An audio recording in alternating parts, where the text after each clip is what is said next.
Bonsoir.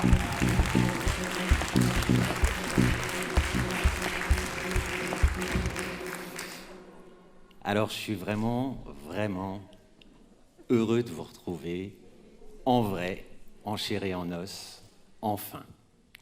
Vraiment. Bah oui, ça a été long. Ça a été très long.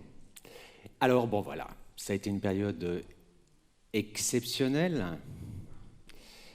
Et je crois qu'il faut apporter des réponses à la mesure de cet exceptionnel, et on va essayer aujourd'hui, au mois de juillet, et toute la saison prochaine, de vous proposer de l'exceptionnel. Je me rappelle, il y a maintenant un peu plus d'un an, au début du premier confinement, j'avais trouvé une phrase d'Edgar Morin, qui va fêter son 100e anniversaire dans quelques jours, qui disait que c'était son mantra, ce qui m'a fait beaucoup rire, « Attends-toi à l'inattendu ». À ce niveau-là, on a été servi. Et puis il y a une deuxième phrase d'un autre philosophe qui s'appelle Bruno Latour, qui m'a accompagné pas mal ces derniers mois. C'est, je reprends sa phrase et c'est pas exactement ce qu'il dit, mais il dit « Si cette crise ne change rien, alors c'est une crise gâchée ». Et je crois beaucoup à ça, au fait qu'on doit changer. On a changé, on ne le mesure peut-être pas encore complètement, jusqu'à quel point, mais évidemment que, voilà, on sent tous que des choses ont bougé, des plaques tectoniques se sont déplacées, et qu'évidemment, nous, à notre place, dans nos tentatives perpétuelles, obstinées, d'essayer de retrouver des représentations, de trouver des représentations à ce monde dans lequel on vit, voilà, on a notre place à jouer, à prendre et à partager avec vous. Alors, exceptionnel, c'est vrai que, bon, comme je le disais, les portes du théâtre ont été fermées pendant très longtemps, mais les fenêtres se sont ouvertes. C'est les fenêtres, elles ont été numériques d'abord. Il y a eu beaucoup de choses qui se sont passées au niveau partage de différentes vidéos, mais aussi d'utilisation de nouveaux médiums. Je regarde Maude, qui va faire le film de la présentation de saison. Il y a aussi Tom et Maël dans la salle qui retransmettent en Twitch la présentation de ce soir. Alors, c'est pas pour être dans l'air du temps, c'est parce que tout simplement, je pense que, voilà, on a appris à utiliser ces nouveaux outils.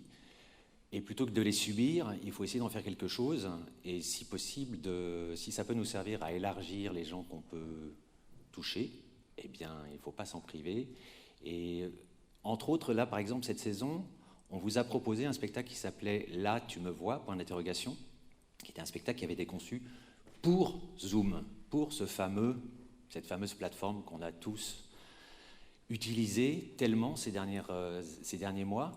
Et je trouve ça intéressant, encore une fois, que les artistes se saisissent de ce qui existe, et même si le numérique, a priori, pourrait être considéré comme notre ennemi, on est, nous, là, dans un espace commun et dans un temps commun, et c'est essentiel, mais néanmoins, il y a des tas d'outils qu'il ne faut pas négliger, qu'il ne faut pas mépriser, qu'il ne faut pas, au contraire, je crois qu'il faut happer, manger, digérer, et essayer de comprendre toutes ces nouvelles choses qui nous arrivent, comme on le peut.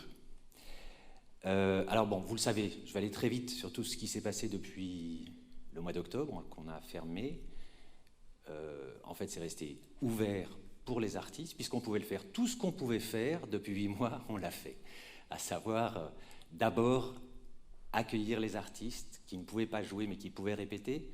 Donc on a accueilli 16 compagnies en résidence, qui sont venus répéter, qui parfois ont pu présenter leur travail à des professionnels pour que la suite soit possible, parce qu'on sait combien la suite va être difficile pour les compagnies, en particulier les plus fragiles, puisqu'il y a un embouteillage monstre, avec tous ces spectacles qui ne se sont pas joués, qui se reportent, les nouvelles créations qui n'arrivent pas à trouver leur place. Donc voilà, il y a une grosse activité d'accueil des compagnies en résidence, de solidarité. C'était vraiment un mot qui nous a tout le temps tenus à notre endroit de théâtre de service public, d'ouvrir nos portes et d'essayer au maximum d'aider, de donner ce qu'on peut donner au moment où on peut le donner, et ça a été le cas ces derniers mois. Il y a eu des ateliers aussi, on pouvait aller jouer dans les collèges, donc on l'a beaucoup fait, en particulier les comédiens de l'ensemble artistique ont carrément créé un spectacle en résidence dans un collège, et c'est un spectacle que vous verrez cet été qui s'appelle Le Début. Les intervenants de AC aussi continuaient à travailler, c'était important de ne pas se couper des jeunes. Et puis on a fait beaucoup de choses, on a aussi dédommagé les compagnies qui devaient jouer, on a essayé d'être là encore le plus attentif aux uns et aux autres, et puis on s'est tenu prêt mois après mois à réouvrir. Donc tout ça pour dire qu'il y a eu une très grosse activité dans ce théâtre fermé, et j'en profite pour rendre hommage à l'équipe du Théâtre Olympia, parce que ça a été pour nous une période, pour vous aussi, hein, pour tout le monde, et puis pour certains, et on ne les oublie pas, ça a même été tragique. Donc on ne se plaint pas, mais juste parce que forcément, vous n'avez pas forcément conscience de ce qui se passait là au niveau de l'équipe. Nous, notre raison d'être, c'est vous. Et si vous n'êtes plus là, c'est rude. Le travail est beaucoup plus pesant. Donc voilà, je voulais rendre hommage à l'équipe, à toute l'équipe du Théo, parce qu'ils se sont tenus les coudes, ils ont serré les dents par moments, et puis voilà, on est arrivé jusqu'au 19 mai où on a pu réouvrir, et c'est la plus grande récompense qu'on puisse avoir après ces mois un peu raides. Puisque j'en suis au remerciement, il y a aussi une chose importante à dire, c'est que durant cette période, il y a beaucoup de reproches qui ont été faits, en particulier au gouvernement. Mais il faut dire aussi, quand même, que l'État nous a soutenus, ce qui nous a permis de soutenir les artistes. C'est-à-dire qu'on a joué un rôle de relais pour venir en aide à ceux qui en avaient le plus besoin, et donc c'est quand même à noter, c'est important. Et quand je parle de l'État, mais je dois parler aussi de nos autres partenaires, Métropole, Tours Val-de-Loire, qui est notre principal partenaire public, la région, le département, qui sont restés solidaires, ce qui nous a permis d'être solidaires. Donc tous ces gens-là, je voulais les remercier, et les derniers que je voulais remercier, mais ce n'est pas les moindres, c'est vous. Parce que on vous a proposé, quand les spectacles n'ont pas pu se jouer, pour ceux qui le souhaitaient, qui le pouvaient, et ça n'est en aucun cas un jugement de valeur, ceux qui peuvent, ceux qui ne veulent pas, il n'y a pas de problème. Simplement, il y a eu une solidarité exceptionnelle de votre part, qui nous permet, là par exemple, de faire cet été du Théo, entre autres, de pouvoir faire cette programmation exceptionnelle du mois de juillet, grâce à votre solidarité exceptionnelle et à des prix exceptionnels, puisque les spectacles vont être gratuits ou à 5 €, et gratuits complètement pour les moins de 26 ans. Donc voilà, merci à vous aussi. Maintenant, je vais me lancer dans la présentation de saison, parce que, vous voyez, c'est exceptionnel, il y a beaucoup de petites fiches, donc je vais essayer d'aller vite, d'aller à l'essentiel, encore une fois. Alors cette saison, effectivement, il y a des spectacles reportés parce qu'il fallait pouvoir accueillir des équipes qui n'avaient pas pu jouer cette année, pour elles, mais aussi pour nous, parce qu'il y avait des spectacles que je regrettais tellement de ne pas avoir pu vous présenter. Donc il y a un certain nombre de spectacles reportés, et puis il y a des spectacles sur lesquels on s'était déjà engagé ou qu'on avait envie d'accueillir, et voilà. Donc ça fait une programmation de 20 de spectacles, ce qui est pas mal. D'habitude, on en fait une 15aine. Et puis, autre fait exceptionnel, c'est que ce festival WET, qui a été créé maintenant il y a 6 ans, ce festival de jeunes créations porté par les jeunes créateurs de l'ensemble artistique, qui a été annulé, reporté 3 fois depuis mars, je ne sais même plus quand. Et donc, du coup, cette année, on s'est dit, on se venge, on n'en fait pas un, on en fait 2. Donc, il y aura 2 éditions du WET la saison prochaine, dont un qui sera en tout début de saison, le WET 5, qui démarrera la saison tout à fait à la fin du mois de septembre.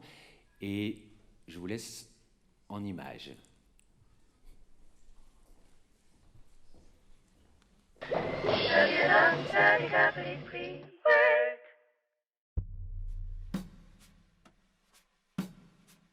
Oui, allô, le Théâtre Olympia? Bonjour. Je vous appelle parce que j'aimerais voir des choses émouvantes, rencontrer des personnes étonnantes. Mais je suis une spectatrice exigeante. J'ai besoin d'un événement décapant. Pourquoi pas avec des artistes émergents? Wet Spirit? Ça décape! Besoin de renouveau? Adoptez le Wet Spirit. Le Wet Spirit est le week-end magique, accessible à tous. La jeune création théâtrale vous offre le week-end idéal. En 2 jours uniques, une fête sans limite. Le Wet Spirit vous fait l'effet d'une météorite. Wet Spirit, mieux que la dynamite.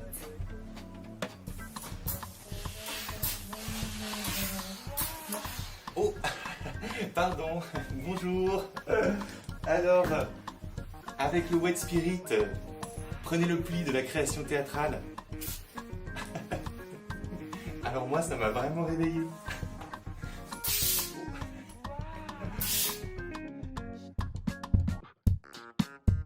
Vous êtes sur les nerfs? Vous vous sentez chagrin?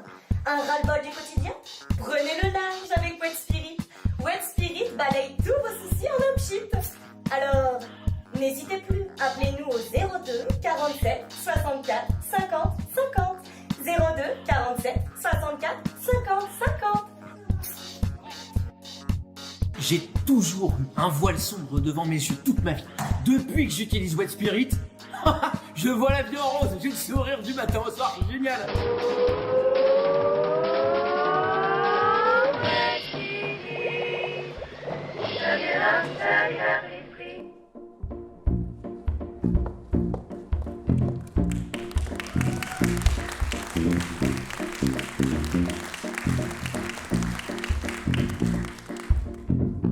Voici le manifeste du festival WET. Le WET est un festival de jeunes créations porté par de jeunes créateurs. Le WET accompagne les prémices et les promesses. Le WET ouvre à l'inédit, à l'audacieux, au fragile. Le festival WET, Week-end Théâtre Olympia, est programmé chaque année en complicité avec la direction du CDN de Tours par les comédiens, comédiennes, les régisseurs et la chargée de production de l'ensemble artistique du Théâtre Olympia. Elle se veut résolument subjective, cette programmation. Chaque édition du festival WET présente une dizaine de propositions dans des lieux différents de la métropole tourangelle et se veut le reflet de l'éclectisme de la jeune création. Ces spectacles peuvent avoir été créés en France, en Europe ou ailleurs. Les équipes accueillies au Festival WET sont au début de leur parcours. Pour certaines, le WET représente leur première grande exposition au public et aux professionnels. Une trop grande exposition, surtout mouillée, peut exposer à des coups de soleil. Nous essayons de faire des choix que nous estimons intervenir au bon moment et qui ne fragiliseront pas les équipes. Les perspectives d'approfondissement et d'épanouissement de leur recherche artistique sont aussi des éléments essentiels de notre choix. Les limites du festival WET peuvent être le coût d'un spectacle, la taille d'une scénographie ou la durée d'un spectacle. Cependant, nous veillons chaque année à ce que le coût d'un spectacle, la taille d'une scénographie ou la durée d'un spectacle ne constituent pas des limites au festival WET. Le festival WET n'est pas uniquement constitué de sa programmation. Il est aussi un lieu de rencontre entre les spectateurs, les artistes et les professionnels. Il est un temps de découverte, de fête et de bienveillance. Toutes ces propositions ont été énoncées pour pouvoir être mieux transgressées, évidemment. Et maintenant, sans plus attendre, voici les spectacles qui vont composer cette programmation. En commençant tout d'abord par La Fabrique des Idoles, mise en scène par Théodore Oliver pour la compagnie Méga Super Théâtre, une compagnie basée à Toulouse. Ce spectacle est une enquête qui questionne les rituels, le sacré, les mystères au théâtre dans tous les âges. 8e jour, un spectacle tout public de la Mob à Sisyphe qui met en scène 3 jeunes circassiens dans une colocation qui essayent de lutter contre l'ennui. Alors pour lutter contre l'ennui, ils galipettent, ils sautent, ils jonglent avec le mobilier et ce spectacle interroge notre rapport à l'ennui. Comment on accueille le vide? Comment on s'ennuie? Suzette projette un spectacle de la Daddy Company, qui est une compagnie bruxelloise, tout public à partir de 7 ans. Un spectacle qui parle de la famille. Qu'est-ce que c'est une famille normale? Est-ce qu'on peut avoir 2 mamans, 2 papas, un seul parent? Et l'enquête a été menée auprès d'enfants dont les interviews sont transmises pendant le spectacle. Marivonne, un spectacle de la Nouvelle Hydre mis en scène par Camille Berthelot, c'est du théâtre documentaire. C'est une jeune fille qui essaye de partir à la rencontre de sa grand-mère, de percer ses secrets et ses mystères. Ça interroge notre rapport à l'identité, comment on se fait au travers de notre héritage. Monument hystérique. Monument hystérique est un spectacle de la compagnie Lapsus chevelu. C'est un spectacle à voir en famille. À partir de 10 ans. C'est un spectacle qui parle de la grande histoire. Comme les petites, la petite histoire. Des personnes connues. Mais aussi des pas connus. C'est un spectacle qui s'adapte au lieu dans lequel on joue. Et aux personnes qui l'habitent. Ou qui l'ont habité. Woman of Troy. C'était une pièce du Royal District Theatre, donc qui est une compagnie géorgienne basée à Tbilissi. Et donc ce sont 5 femmes sur le plateau qui jouent des figures qui représentent toutes les femmes qui ont été confrontées à des conflits de l'histoire. C'est en géorgien, sous-titré français. Surtitré.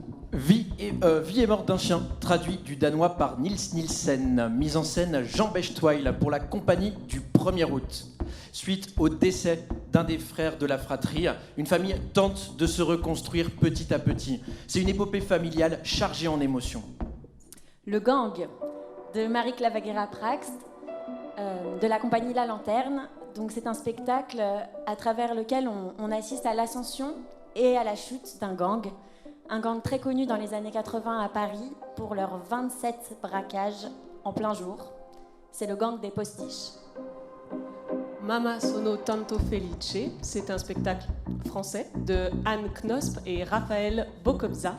C'est un spectacle qui parle d'amour. L'amour comme on le montre au cinéma ou dans les images ou dans les publicités, c'est-à-dire un amour qui a l'air très joli, mais qui ne nous aide pas toujours à comprendre le monde dans lequel nous vivons. Venez donc au Festival Wet du 23 au 25 septembre.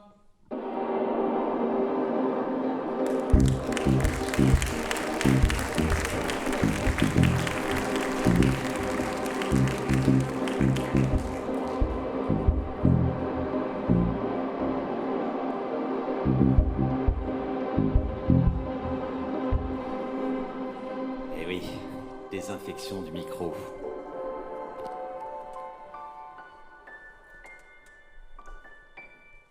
Alors, après le Wet, le premier spectacle de la saison. Et le premier spectacle de la saison, Une femme se déplace, c'est une comédie musicale. C'est pas si souvent. Alors, comme à mon habitude, c'est pas tant les histoires que je vais vous raconter, c'est plus pourquoi il nous semble que c'est important de vous présenter ce spectacle. Ce spectacle, au-delà du fait d'être une comédie musicale, donc avec 10 musiciens, 10 acteurs, chanteurs, 5 musiciens, donc il y a beaucoup de monde sur le plateau. C'est un spectacle d'un metteur en scène qui s'appelle David Lescaut, qui n'est jamais venu ici, qui est artiste associé au Théâtre de la Ville à Paris, qui a eu un Molière, qui a fait énormément de choses, et qui est un metteur en scène que je suis depuis longtemps et que j'aime énormément pour sa délicatesse. C'est-à-dire que c'est quelqu'un qui est capable de parler de sujets très graves. Il a fait un spectacle sur le ghetto de Varsovie, ou peut-être aussi grave sur la finance, mais il arrive toujours à trouver la légèreté, l'humour dans tout ça. Et là, Une femme se déplace, c'est le portrait d'une femme à l'échelle de sa vie. C'est une femme pour qui tout va bien, qui a tous les stigmates du bonheur, une vie aisée, un mari, des enfants, tout va bien. Et puis dans sa vie, un jour, elle est au restaurant, puis il y a des mauvaises nouvelles qui tombent, et puis tout d'un coup, elle se rend compte qu'elle a un pouvoir surnaturel, c'est qu'elle peut voyager dans le temps. C'est-à-dire qu'elle peut revenir jusqu'à son enfance, et elle peut aussi aller dans l'avenir. Et du coup, en faisant ces allers-retours temporels, elle va petit à petit modifier des paramètres de sa vie et qui vont petit à petit lui faire comprendre que l'existence qu'elle avait là n'était pas forcément la meilleure qu'elle puisse avoir. Et voilà, en gros, c'est l'histoire d'une émancipation en creux par ce super pouvoir qui lui tombe sur le dos. Alors la musique, le chant, la danse permettent à cet auteur metteur en scène, parce que David Lescaut a écrit la pièce, il a écrit la musique et il met en scène, lui permet de traiter des situations très réalistes, mais évidemment avec le décalage que permet le fait de les danser et de les chanter. Les acteurs et les actrices de ce spectacle, c'est Ludmila Dabo, qui est une actrice magnifique, qui a fait un autre spectacle avec David Lescaut sur la vie de Nina Simone. C'est le portrait de Ludmila en Nina Simone, qui est un solo, qui a énormément joué, qui est extraordinaire. C'est Élise Caron, qui est une grande chanteuse, qui est chanteuse à l'Orchestre national de jazz. Et puis, c'est entre autres, parmi les acteurs, chanteurs, danseurs, Jacques Verzier, que vous avez vu, ou certains d'entre vous ont vu dans mon premier spectacle, Yvonne, princesse de Bourgogne. C'est lui qui jouait le chambellan. Donc voilà, je suis très content d'accueillir cette équipe du 5 au 8 octobre 21. On sera encore en 21.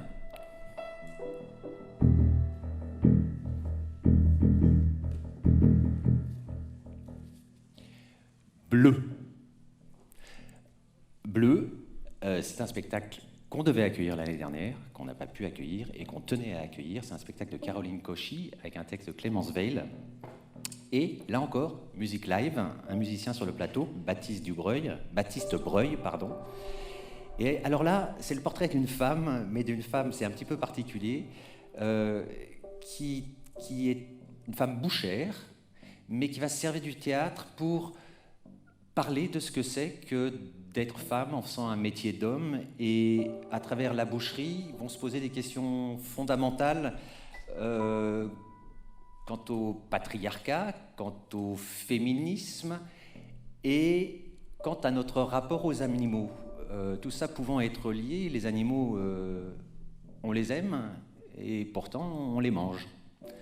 Donc voilà, Bleu, c'est un spectacle d'une compagnie qui s'appelle la compagnie Serre Chaude, qui est basée à Orléans.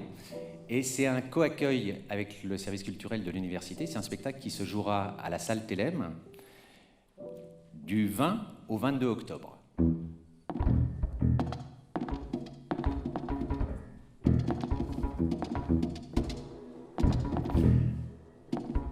Grammaire des mammifères. C'est ma prochaine création. Je rigole parce que j'ai hâte, et j'ai hâte parce que c'est un texte comme je n'en ai jamais monté. Je pense que c'est pour ça que je le monte, c'est parce que voilà, c'est m'aventurer dans des zones inconnues, dangereuses, vertigineuses, mais je vais être bien accompagné pour cette aventure. Alors, Grammaire des mammifères, c'est un texte de William Pellier, qui est un auteur qui mène une œuvre très singulière, qui est peu connue, mais qui a écrit là un espèce de manifeste, une espèce de pièce de bombe à fragmentation chorale, dionysiaque. C'est une comédie aussi, mais c'est une comédie qui parle de nous et de notre manière d'essayer de trouver une grammaire commune, nous autres mammifères humains que nous sommes.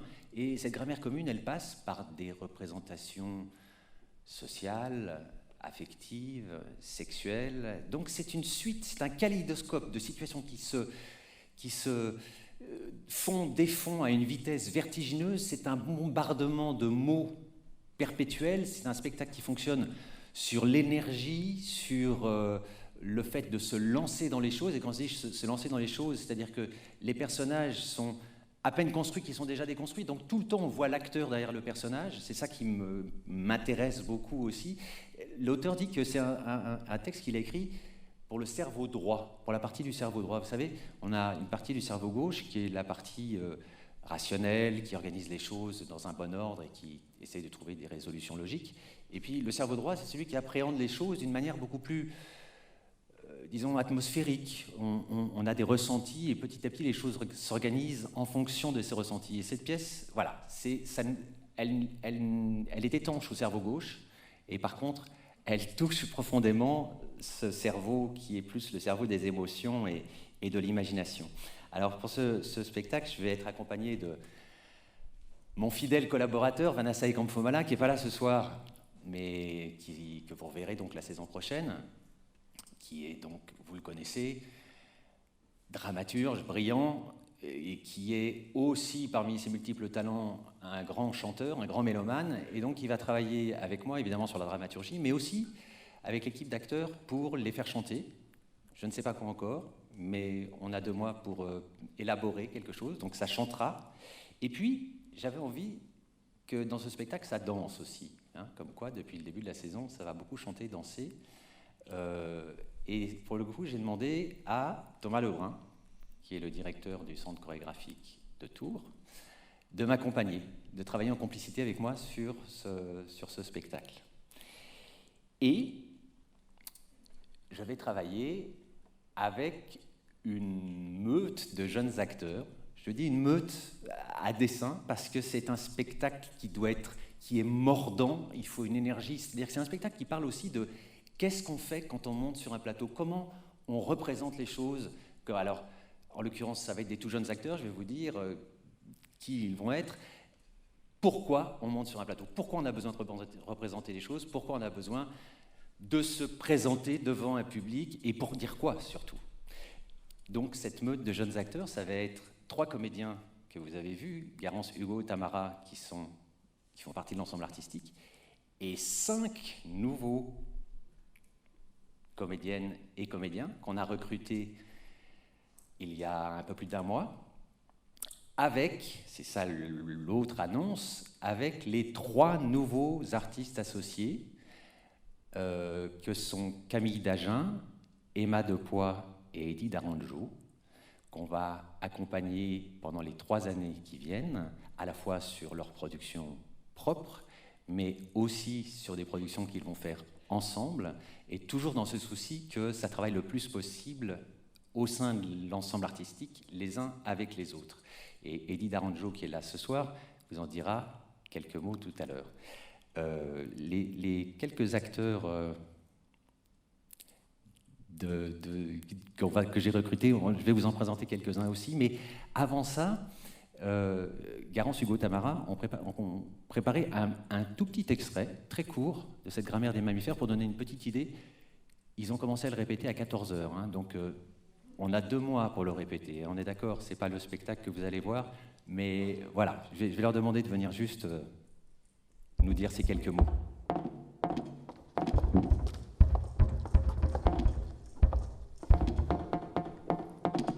Je connais une histoire. Un personnage cherche à retourner chez lui. Racontez-la à d'autres. Dans l'ordre de mon souvenir, il est encerclé par un groupement de sirènes, fait prisonnier de géants, transformé en porcinet. Pendant ce temps, une femme tricote, sa femme. Classique. Mon histoire montre un personnage qui attend toute sa vie dans un fort militaire. Déjà plus intéressant. Le mien est ravi par des porcinets. Le mien attend toute sa vie quelque chose. Lorsque quelque chose advient, il meurt, le livre se termine, la numérotation des pages s'interrompt brutalement. C'est alors qu'on apprend le nom d'un imprimeur, une date, et qu'on nous donne une adresse quelque part dans le Cher. Le mien est fait prisonnier de géants. Lorsqu'il entend la sirène, il se hache du persil dans l'oreille. Vous nous embêtez avec votre histoire. Oui, vous nous faites cordialement chier. Que nous apprend votre histoire de l'homme ? L'homme, l'homme, l'homme, l'homme, l'homme, l'homme, l'homme, l'homme. Où voit-on l'homme parmi vos sirènes, vos porcelets, vos géants ? Où est-il ? Où est l'homme dans votre œuvre ? L'homme. Est-ce même une œuvre ? Est-ce même quelque chose ? Merci. Je voudrais juste demander, merci. Restez là. Je voudrais juste demander à Nance, Cécile et Marie qui sont là, qui sont 3 parmi les 5 qui vont rejoindre ce groupe de 8 avec lequel on va monter le spectacle, juste de monter par l'escalier qui est là, juste pour que vous les voyez, parce que vous allez les voir beaucoup pendant 3 ans, 2 ans. Et voilà, ils vont enlever leur masque. Bravo ! Bienvenue dans l'ensemble artistique. Et l'année prochaine, vous serez obligé de dire plein de mots, mais là, on vous épargne de dire quoi que ce soit. Merci. Et merci. Et du coup, je vais... Alors, Camille et Emma ne pouvaient pas être là ce soir. Mais elles nous ont envoyé une vidéo qui est très belle et que donc on va vous montrer. Et puis après quoi, elle dit « Qui est là ?» viendra vous dire quelques mots.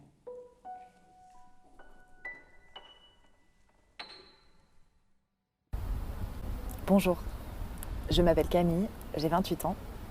Et là, c'est moi qui ai écrit et qui dit le texte que vous entendez. Et c'est Emma qui a écrit et filmé la suite des images que vous voyez. Ensemble, nous avons fondé Animal Architect. Emma est scénographe et moi, metteuse en scène, auteure et comédienne. J'écris les spectacles à partir de ces espaces. Elle invente les espaces à partir de nos échanges. En fait, c'est assez rare que nous soyons séparés. Mais là, c'est le cas. Alors, on dialogue comme ça. Les 2 spectacles que nous présenterons au Théo, Durée d'exposition et Bande, d'une certaine manière, tournent tous les deux autour de ça, la séparation. À chaque fois, nous essayons de la conjurer, de la dépasser, de nous retrouver même quand ça paraît un peu impossible. Parce que nous croyons que peut-être c'est cela le théâtre, un espace pour être là, présents ensemble, des 2 côtés de la scène, et ne pas faire semblant que ce n'est pas le cas. Durée d'exposition est un spectacle qui suit les étapes d'un manuel de la photo argentique. Régler, cadrer, déclencher, révéler. À chaque pas, il s'agit d'inventer une traduction performative au plateau de ces termes techniques absolument pas théâtraux. Parfois, la transposition est ludique, parfois déchirante, parfois simple comme un jeu de mots, même un peu bête, parfois étrange, comme un fragment de poème qui viendrait dans un moment d'abandon, de vide ou de mélancolie. C'est un processus d'attention, un peu une méditation, un peu un jeu enfantin avec les règles du théâtre, un jeu que Thomas et Hélène, les 2 comédiens et toute l'équipe technique, tentent de réinventer chaque soir le plus possible au présent avec le public. Et puis c'est aussi un spectacle pour surmonter un deuil amoureux. Donc on sera 6 à vous présenter Durée d'exposition. Et la semaine d'après, on sera les mêmes 6 et 5 encore de plus pour Bande, où ils et elles sont cette fois 5 comédiens au plateau. En vérité, le processus d'écriture et de création de Bande a réuni encore un peu plus d'amis, une quinzaine, et pas seulement des gens de théâtre, notamment lors de nos premiers laboratoires. Tous les gens qui ont participé d'une manière ou d'une autre à ce spectacle sont nés après la chute de l'URSS et avant l'an 2000, bon, certains de justesse. Et nous nous demandions, nous, de quelle histoire secrète du XXe siècle est-ce qu'aujourd'hui nous avons besoin ? Peut-être pour essayer de continuer de grandir sans trop vieillir, de continuer à faire des choses ensemble sans trop nous séparer. Alors nous avons prêté l'oreille aux jeunes punks, aux vieux situationnistes. Nous avons dérivé dans plusieurs villes, à 3 époques et à plusieurs heures de la nuit et du jour différentes. Nous avons lu des récits, regardé des archives, et puis on a essayé d'oublier tout ça pour se fabriquer nos propres nouveaux souvenirs. Voilà. C'est un peu étrange de vous parler de tout ça qui est si proche pour moi, de si loin. On voudrait bien être là, même si je bégayerais certainement un peu plus.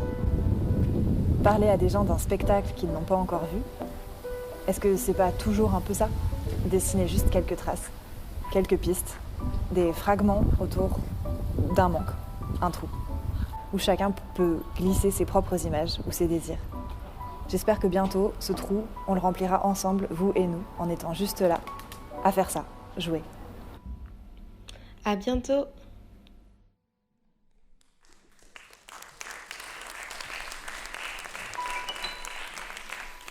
Voilà, donc les 2 spectacles, Durée d'exposition, qui avaient été présentés d'ailleurs au Festival Ouette il y a quelques années, se jouera du 24 au 27 novembre. Et Bande, qui est leur dernière création, donc qui s'est créée cette année dans des conditions un peu particulières, se jouera du 1er au 4 décembre. Donc les 2 spectacles se feront suite. Et c'est important pour nous de présenter des bouts d'œuvre, pas seulement un spectacle, mais un chemin. Eddie, qui a créé aussi un spectacle l'année dernière, dans des conditions un peu particulières aussi, qui va nous en dire 2 mots, puis qui va nous raconter aussi qu'est-ce qu'ils vont faire avec Camille et Emma dans les années qui viennent avec l'ensemble artistique. Ouais, merci Jacques de ton invitation. Je suis très content de parler juste après la petite vidéo de Camille et Emma, parce que c'est 2 spectacles que j'ai pu voir. Donc j'ai pu voir Bande aussi, qui a été créé, qui n'a pas pu rencontrer le public, comme beaucoup de spectacles cette année.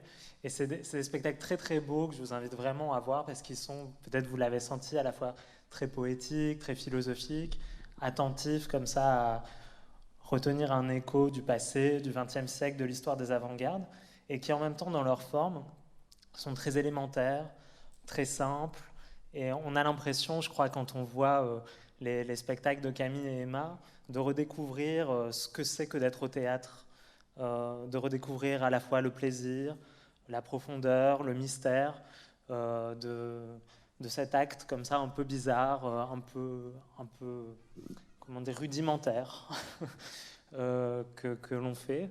Et je pense qu'après toute cette année, avec si peu de théâtre, c'est peut-être les plus beaux spectacles pour reprendre un chemin de spectateur. Voilà.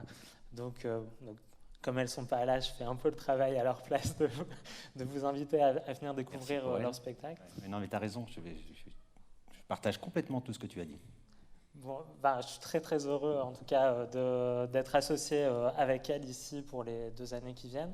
Et justement, peut-être pour dire quelques mots de cette association qui est un petit peu singulière, l'idée qui venait d'ailleurs de discussions que tu as eues avec Camille au départ, c'était que vous savez peut-être, beaucoup de théâtres aujourd'hui ont des artistes associés qui pendant plusieurs années sont accompagnés par les institutions, ce qui est un abri et ce qui est très important parce que ça permet de développer un travail sur la durée et pas seulement un spectacle, puis un grand vide, puis un autre spectacle, mais d'avoir le temps, surtout quand on est jeune, c'est très important de mûrir en fait. Et la réflexion en fait qui a débuté un peu cette idée d'association, c'était que très souvent les théâtres associaient des singularités qu'ils trouvaient intéressantes, remarquables parfois, et qu'on mettait côte à côte, des gens qu'on estimait, mais que c'était très difficile qu'il se passe quelque chose pendant 2 ans ou 3 ans, parce que le temps que les gens se rencontrent, qu'il se passe ou pas quelque chose, des fois les rendez-vous étaient manqués. Et votre idée, c'était de dire qu'il faut peut-être associer ensemble des gens qui ont déjà des choses à se dire, qui sont déjà en dialogue, qui travaillent déjà ensemble, pour que peut-être il se passe autre chose à un niveau collectif, au niveau des institutions. Et je pense que particulièrement cette année, tu l'as dit un peu au début, l'écosystème économique du théâtre est particulièrement fragilisé, surtout les très jeunes. Moi, je suis sorti de l'école il y a 2 ans, donc je vois bien à quel point tout est plus compliqué, et encore plus peut-être pour les camarades qui sortent d'école là en ce moment. Et donc, l'idée un peu de cette association, c'était de sortir de l'idée qui est un peu majoritaire, qu'en tant que jeune artiste, on est chacun sur notre chemin, à devoir construire notre parcours individuel, à devoir un petit peu se constituer en marque, accepter finalement un peu la logique néolibérale qu'on critique beaucoup sur scène, qu'on refuse beaucoup sur scène, mais qui malgré tout nous rattrape. Et plutôt que d'être chacun à défendre sa petite singularité, essayer de construire quelque chose de collectif. Une autre manière un petit peu d'envisager ce que c'est qu'être présent dans un théâtre, qu'être présent auprès d'un public et dans un lieu déterminé. Donc on a pensé un peu ça. Donc on ne travaille pas en collectif avec Camille et Emma. Moi j'ai ma propre compagnie. Je présenterai pas cette saison mais la suivante mon dernier spectacle, qui est un spectacle qui s'appelle Après Jean-Luc Godard, Je me laisse envahir par le Vietnam, qui est un portrait, ça part d'un portrait de Jean-Luc Godard et puis c'est devenu complètement autre chose. Ça rejoint plein de questions de bande sur l'histoire des avant-gardes, la difficulté et la joie qu'il y a à cet héritage avec l'histoire, avec d'autres générations d'artistes. Mais on en parlera l'année prochaine. Donc je viendrai aussi avec ma propre compagnie pour présenter mes spectacles, mais on avait aussi envie avec Emma et Camille d'être très, comme elles sont elles dans leur spectacle, c'est être un peu littéral, se dire on va partir de ce qui existe, de là où on est, du contexte, donc ici le théâtre à Tours, la ville elle-même, sa région, les gens qui habitent ici, et faire un travail qui ne pourrait pas exister ailleurs et qui existera complètement ici. Donc pas faire un spectacle qu'on va tourner partout, qui existe sans contexte, mais faire une enquête, ici pendant les 2 ans où on est présent, pour essayer de voir ce qui dans cette ville, dans ce théâtre, pourra nous aider à amener notre art plus loin. Et puis tu disais qu'il fallait, qu'est-ce que tu as dit, s'attendre à l'inattendu. Attends-toi à l'inattendu, donc on va essayer ça, quoi. On va voir ce qui se passe. Donc on va faire une première étape de ce parcours cette année, avec un spectacle qui s'appelle La vie dure.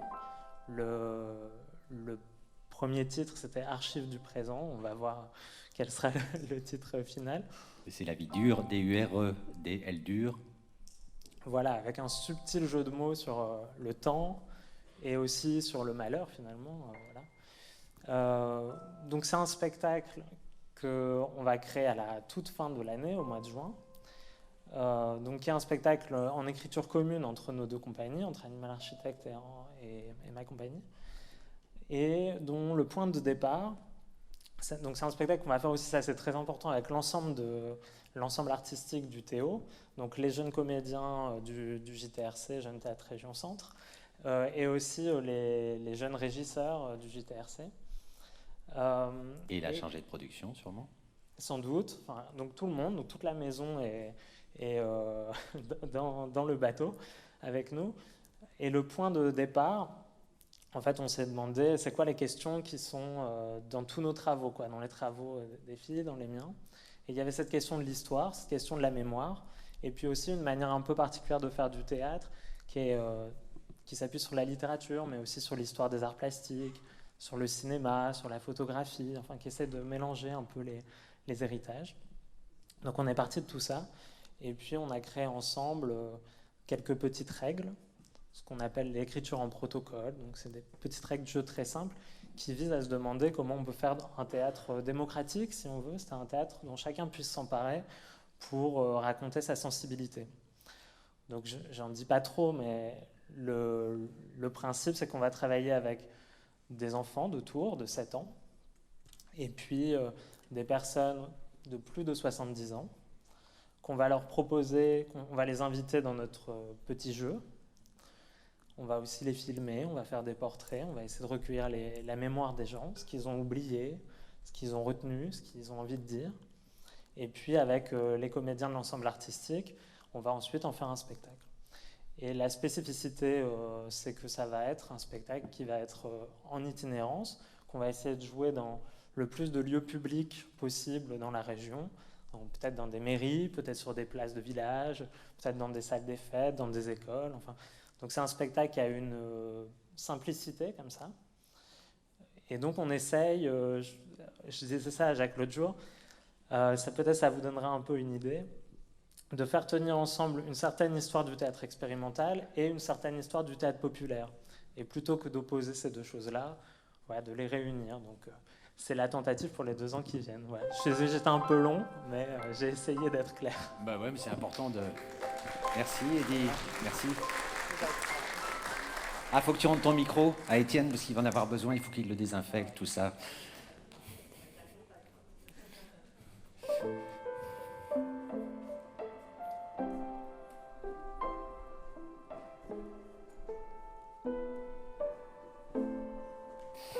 Le dernier spectacle de la saison, c'est un spectacle de Pippo Del Bono, qu'on devait programmer l'année dernière, que vous n'avez pas pu voir, mais qu'on avait vraiment envie d'accueillir. La gioia, la joie. Pippo Del Bono, donc je ne vous l'ai pas dit en direct l'année dernière, mais parce qu'on ne pouvait pas.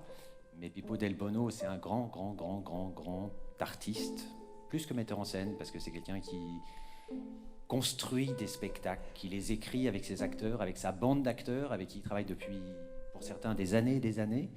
C'est des acteurs qui ne sont pas des acteurs, pour la plupart. C'est des gens qu'il a rencontrés au cours de tournées, de travaux, dont un qui s'appelait, puisque le spectacle est en hommage à ce Bobo, qui est un homme qu'il a rencontré dans un hôpital psychiatrique en 1995. Donc c'était un long compagnonnage qui fait partie de tous ces spectacles. Il était sourd-muet, Bobo.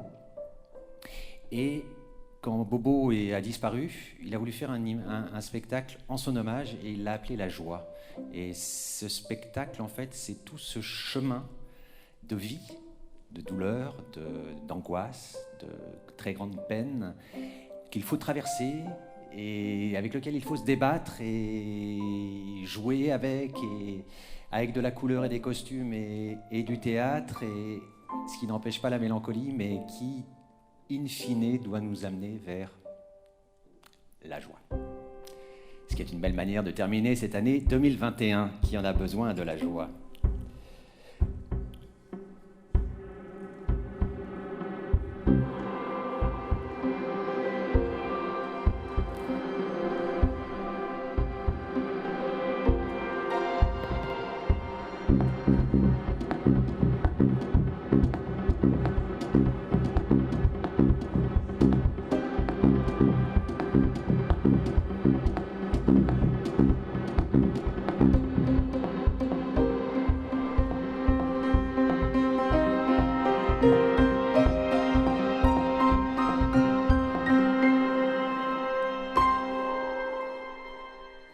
« 2022 »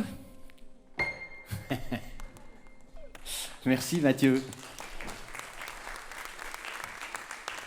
Mathieu Nolot, que je vous présente, j'en profite au milieu comme ça. Mathieu Nolot, qui est mon complice là ce soir, qui est un vrai complice, que vous aviez déjà vu dans des présentations précédentes avec Mathieu Desbordes, batteur, qui est son complice, son collègue avec qui il collabore beaucoup. Voilà, je suis très heureux d'être avec Mathieu Nolot ce soir. Rémi, c'est le spectacle qui va ouvrir l'année 2022. C'est un spectacle aussi qu'on devait accueillir l'année dernière. Rémi, je vais parler d'abord de son concepteur, Jonathan Capdevielle, qui est là encore un artiste. Je parlais de Pipo d'Albono, qui est difficilement classable. Jonathan Capdevielle, il est beaucoup plus jeune, il a 35 ans, mais il est acteur, marionnettiste, ventriloque, danseur, chanteur. Il avait fait un spectacle qu'on devait accueillir il y a quelques années et qui n'est pas venu, non pas pour les raisons de ces derniers temps, mais parce que Jonathan était blessé et donc il ne pouvait pas venir, qui s'appelait Saga. C'était un spectacle sur l'adolescence. C'est quelqu'un qui travaille beaucoup à partir de la vie, de sa vie, et en particulier de l'enfance et de l'adolescence. Et là, il s'attaque à ce fameux roman d'Hector Malot qui s'appelle Sans famille, dont le personnage principal s'appelle Rémi. Alors, moi, quand j'ai su qu'il montait ce spectacle, évidemment, ça m'a attiré l'attention parce que Sans famille, je l'ai beaucoup entendu dans ma petite enfance. Là, je vais parler un petit peu de moi. Là. Sur les genoux de ma grand-mère, en particulier, ma grand-mère qui se trouvait être la petite fille d'Hector Malot. Et donc, qui me lisait Sans famille, qui me lisait Sans famille, qui me lisait Sans famille, et En famille, et Romain Calbris. Et quand cet artiste a décidé de monter Sans famille, je me suis dit, j'ai envie de voir. Et j'ai été voir, et j'ai été émerveillé parce que j'avais ces souvenirs d'enfance, mais qu'il a emmené, qu'il a déplacé, qu'il a pulvérisé, qu'il a emmené ailleurs. Et comme on le voit, avec une esthétique très forte, c'est aussi un plasticien, Jonathan Capdevielle. Donc il travaille avec les masques, il travaille avec la lumière, il travaille avec la musique, beaucoup. Pour parler de ce petit garçon donc, qui, abandonné, trouve un tuteur qui est un artiste ambulant, Vitalis, qui va l'emmener et qui va l'initier petit à petit via l'art à la vie. Et donc c'est une espèce de parcours initiatique. Et en creux de tout ça, il y a effectivement le fait que d'un malheur, on peut faire une force. Et ce spectacle, il a la particularité, donc c'est un spectacle jeune public, qui a la particularité d'être sur scène, évidemment, enfin on l'espère, et quand les spectateurs sortent, et quand les enfants en particulier sortent, on leur donne un CD sur lequel il y a la suite du spectacle. C'est-à-dire que les enfants rentrent chez eux avec un CD qu'ils mettent dans leur platine, et ils ont la suite de leur spectacle pour eux tout seuls dans leur chambrette ou dans leur salon. Alors c'est un spectacle qui va se jouer du 5 au 8 janvier 2022.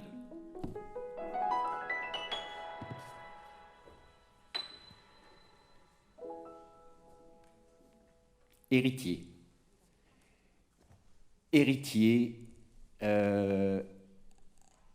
Alors, c'est des hasards, hein, c'est des hasards, mais il y a des lignes qui qui se prolonge de spectacle en spectacle. C'est aussi un spectacle sur l'enfance et qu'est-ce qui reste de l'enfance quand on devient adulte. C'est un spectacle écrit et mis en scène par Nasser Djemaï. Nasser Djemaï, c'est un acteur, moi, avec qui j'ai joué il y a quelques dizaines d'années, qui, depuis début janvier, a été nommé directeur du Théâtre des Quartiers d'Ivry, qui est un centre dramatique national en banlieue parisienne, et qui, en tant que metteur en scène et auteur, a travaillé beaucoup sur son histoire, lui, qui est le fils d'émigrés, donc sur le fait de ne pas avoir de souvenirs, de ne pas avoir de terre, de ne pas avoir...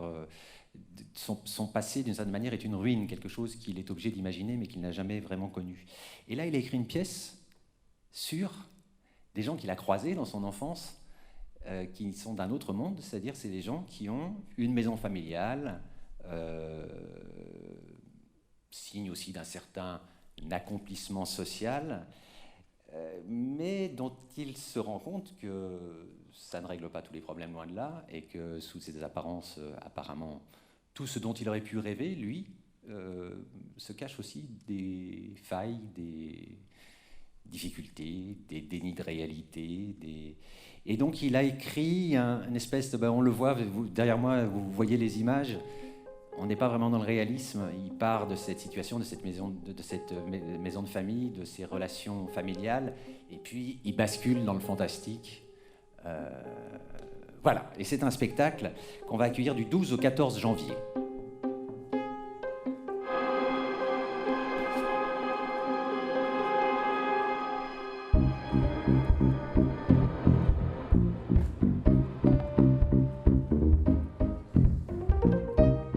Into the Groove.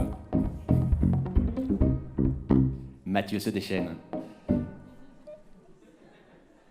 Parce que Into the Groove, c'est un spectacle qui est écrit et mis en scène par Émilie Beauvais et dont la musique sera faite par Mathieu Desbordes, dont je vous parlais tout à l'heure, qui est le collègue de Mathieu Nouveau, tout ça. Je ne vais pas refaire toute l'histoire.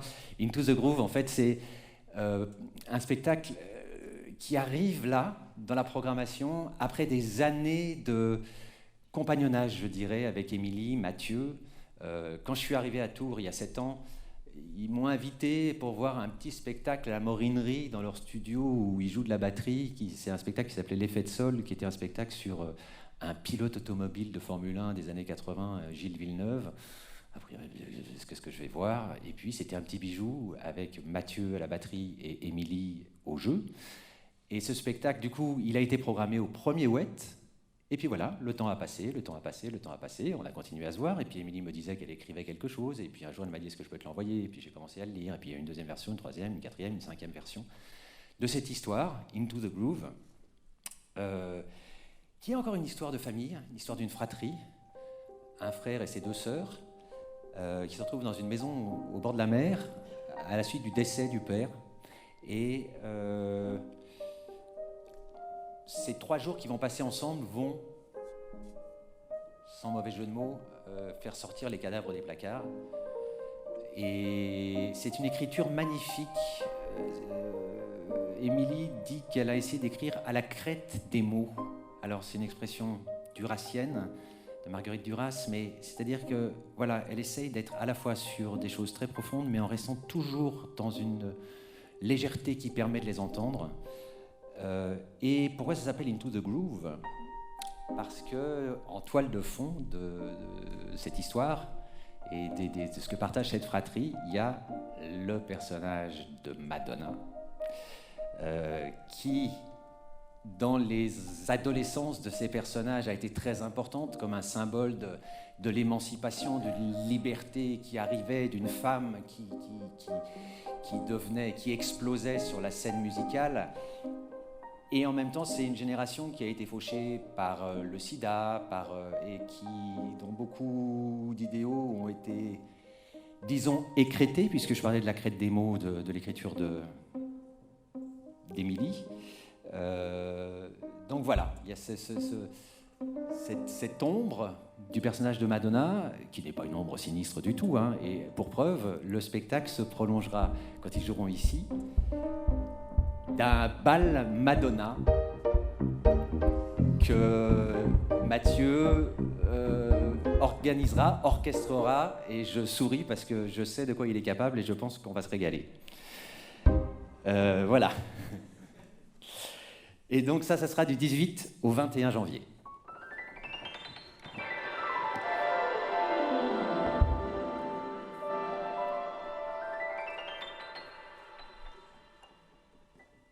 Alors là, on reste dans la musique encore, mais dans la fiction, dans des musiques fiction.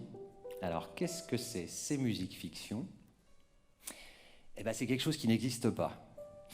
Enfin, qui existe depuis hier soir, parce que les premières musiques fiction, celles que j'ai réalisées, la première, c'était hier soir, au centre Beaubourg, avec l'IRCAM. Donc l'IRCAM qui est j'arrive jamais à savoir ce que c'est. C'est un centre de recherche qui travaille, ça a été créé par Pierre Boulez, donc musicien contemporain, pour promouvoir la recherche musicale dans ce qu'elle a de plus exigeant et de plus pointu, que ce soit d'un point de vue technologique ou artistique.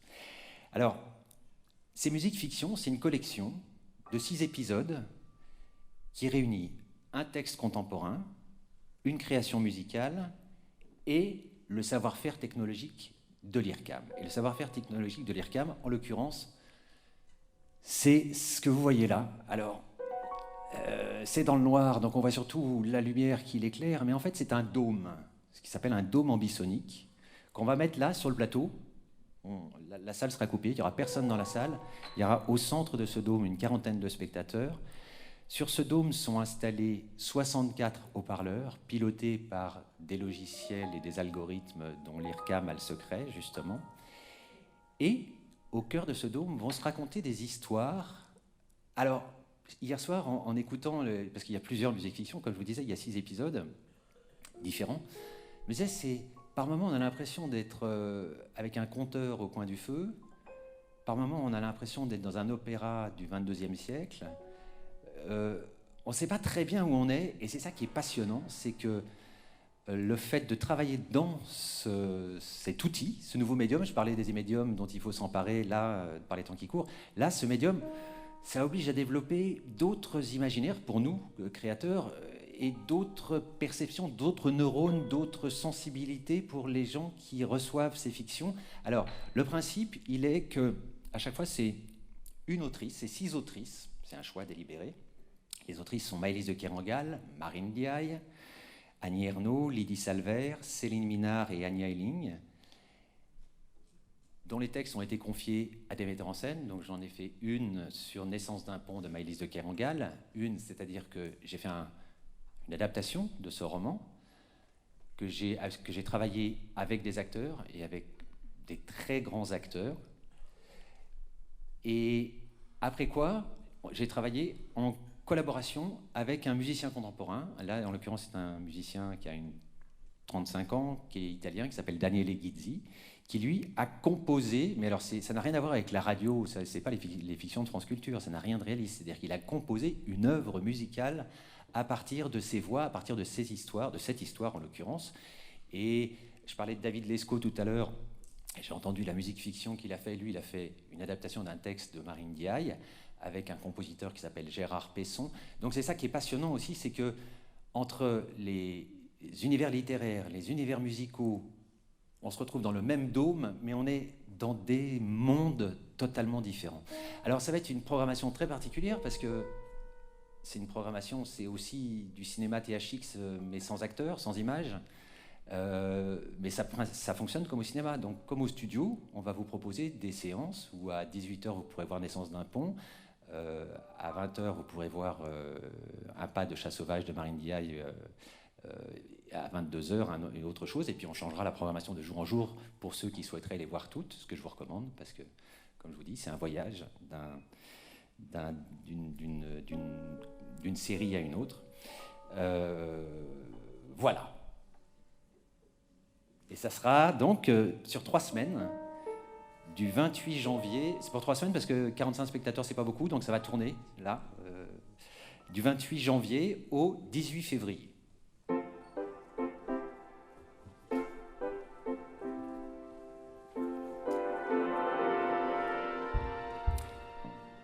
Seuls ceux qui brûlent, c'est un spectacle de Julie Delisle, pareil, que je voulais absolument qu'on arrive à reporter. Julie Delisle, certains d'entre vous ont peut-être vu son premier spectacle, Je suis la bête, dans le cadre du festival Ouette. C'est une metteur en scène très particulière et intéressante pour cette raison-là. C'est quelqu'un qui, dont la compagnie est installée dans le Berry. Et c'est pas par hasard, c'est-à-dire que c'est quelqu'un qui travaille les deux pieds dans la boue, dans la nature et dans les forces de la nature et dans ce qu'elles ont aussi d'inexplicable, de nous dépassant notre entendement logique et rationnel. C'est vraiment une artiste qui a un monde, qui a un univers. Donc de Je suis la bête à ce spectacle qui s'appelle Seuls ceux qui brûlent, il y a une continuité, même si ce sont des histoires différentes. Là, c'est un roman de Christiane Singer qu'elle a adapté. Christiane Singer qui dit « En amour, la seule mesure est la démesure ». Et donc, c'est une histoire d'amour passionnel avec une jalousie qui dévore, qui carbonise un couple qui s'aimait beaucoup. Mais c'est la traversée de ça, encore une fois, et aussi la rédemption et comment petit à petit ils vont arriver à sortir de cette jalousie mortifère. Et c'est une espèce de conte initiatique. Alors c'est un spectacle, ça fait partie des spectacles qui devaient être créés l'année dernière, qu'on devait accueillir l'année dernière, qui s'est joué quand même devant des professionnels à Orléans, et il y avait quelques critiques, et qui a eu un succès critique énorme. Donc c'est un spectacle qui ne s'est pas joué, mais qui est déjà programmé pour les 2 ans à venir, parce que les gens qui l'ont vu l'ont tellement aimé qu'ils ont donné envie à d'autres. Donc voilà, je suis très très heureux d'accueillir Seuls ceux qui brûlent.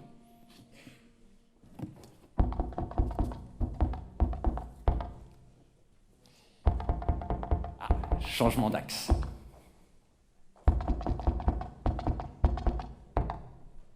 Trottoir. C'est une pièce chorégraphique, c'est un co-accueil avec le CCN, c'est une pièce de Volmir Cordeiro, qui est un chorégraphe danseur brésilien d'origine. Alors pareil, c'est un petit compagnonnage déjà avec lui, parce qu'il avait été accueilli dans le cadre du festival Écoute-Voir, programmé par Francis Plisson, et dans le hall, il avait fait un spectacle qui s'appelait Rue.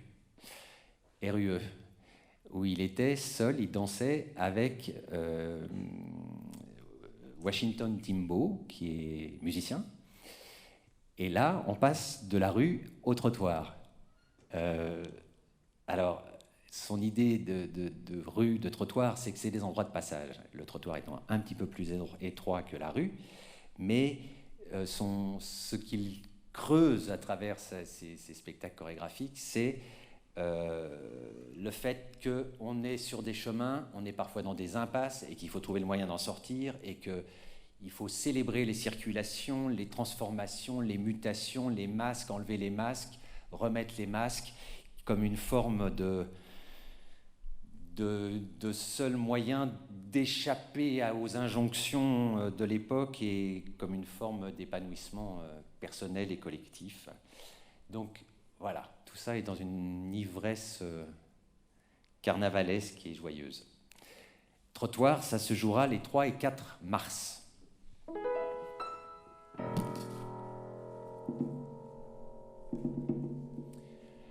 Et le cœur fume encore. Ça, c'est un spectacle d'une jeune équipe aussi. C'est une bande qui s'est rencontrée au Conservatoire d'art dramatique de Paris il y a une dizaine d'années. Margot Eskenazi et Alice Carré. Et qui questionne de spectacle en spectacle. Là, en fait, c'est la deuxième partie d'un diptyque qui questionne les identités, en particulier l'identité française, enfin les identités françaises, justement, à travers nos mémoires et surtout tout ce qu'on oublie.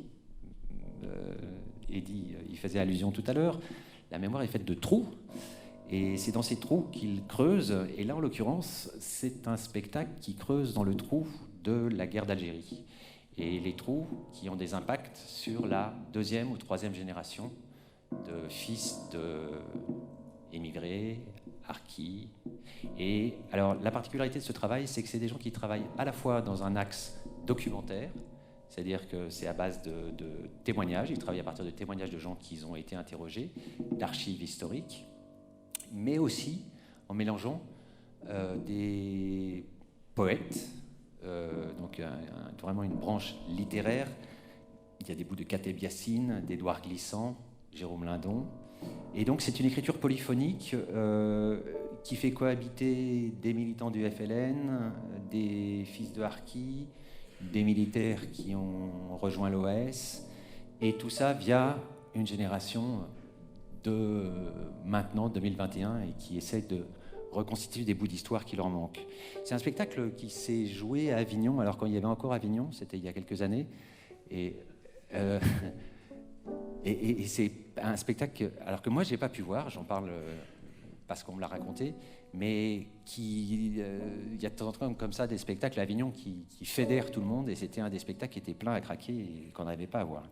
Donc voilà, je suis très content de les accueillir, et c'est un co-accueil, deuxième co-accueil avec Télème, et ça se jouera le 8 et le 9 mars.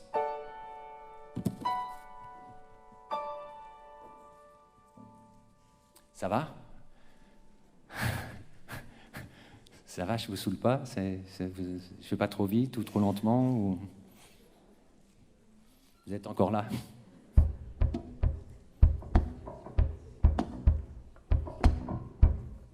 Alors, la réponse des hommes,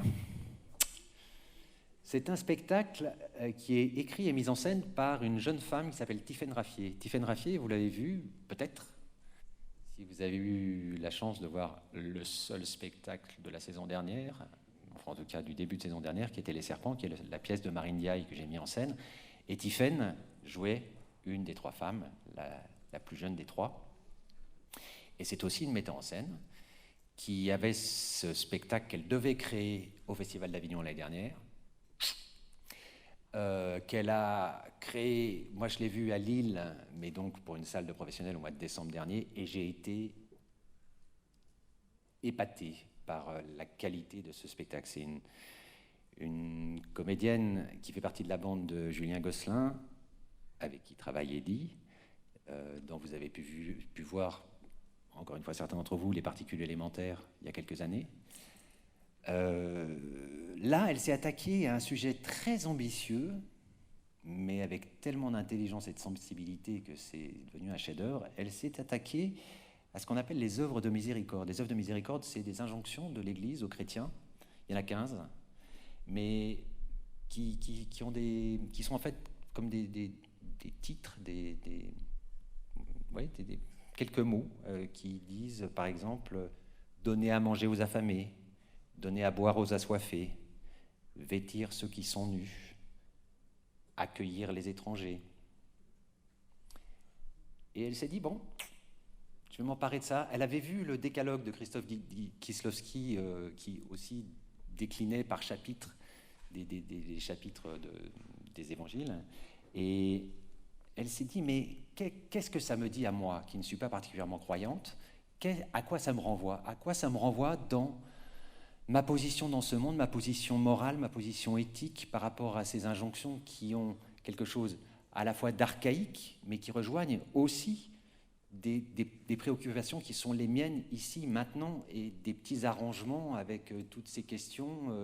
Et voilà, elle s'est frottée à ces œuvres de miséricorde. Évidemment, vous le voyez, avec James Brown qui vient faire un tour par là, en les pulvérisant dans des fictions qui révèlent nos inquiétudes morales, nos vertiges, et qui, au fond, du bout du compte, arrivent à ces questions très simples qui sont qu'est-ce que c'est que faire le bien ? Qu'est-ce que c'est le juste ?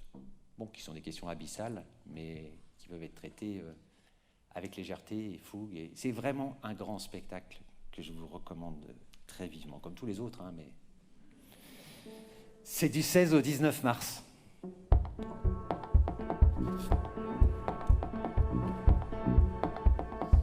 Yes! Wet, le retour, la deuxième édition. Le Wet, c'est chouette. Alors, comme vous pouvez vous en apercevoir, il y a 2 Wet cette saison, le Wet 5 et le Wet 6. parce qu'il fallait bien qu'on se venge sur le Covid. La programmation est encore secrète, puisqu'elle est encore en cours, mais on sera très heureux et heureuse de vous la dévoiler quand il sera temps. Attention à la deuxième vague. Donc le WET 6, ça va être du 25 au 27 mars 2022.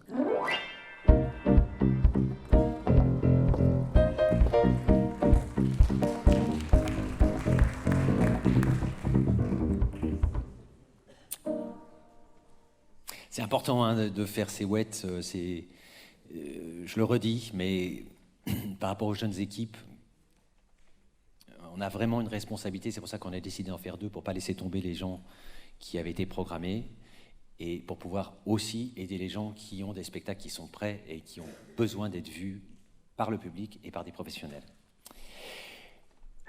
Après le WET, on accueillera un spectacle qui s'appelle Family, d'un metteur en scène qui s'appelle Milo Rao, qui n'est jamais venu ici non plus, qui est un metteur en scène flamand, mais qui travaille dans le monde entier, dans les festivals du monde entier, qui a 42 ans, qui a une formation de sociologue, il vient de la sociologie. C'est important pour le théâtre qu'il fait, parce qu'il s'attaque à des faits de société, toujours, et il dit, je le cite, qu'il ne vise pas à représenter le monde, mais à le changer. Alors ça va paraître un peu prétentieux, mais c'est une vraie réalité. C'est une vraie réalité parce que justement, il essaye à chaque fois de rendre les représentations théâtrales réelles.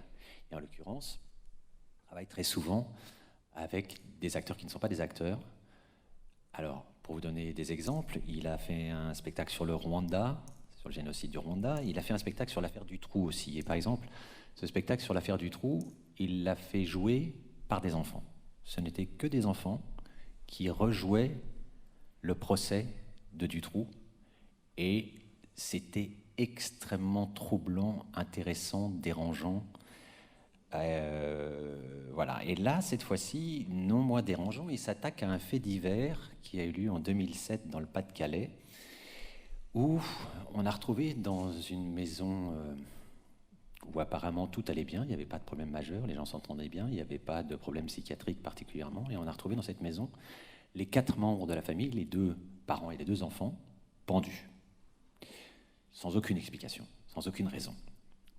Et donc il s'empare de ce fait divers, non pas pour essayer de trouver une solution, c'est pas un juge, c'est pas un tribunal, mais pour creuser justement le mystère de qu'est-ce qui fait que cette famille moyenne, de la classe moyenne, en arrive à cette situation, à cette solution tragique. Et quand je vous dis qu'il travaille avec le réel,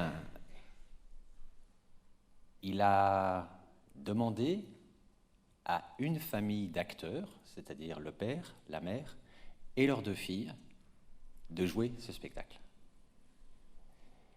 Et donc ça fait, il y a une puissance qui se dégage de ça. Ça n'est pas un spectacle sinistre, c'est évidemment une thématique tragique, mais voilà, le tremblement entre le fait que cette histoire a vraiment existé et que les gens qui sont sur scène sont une vraie famille provoque une émotion extrêmement forte. Ça se jouera du 12 au 14 avril. Family.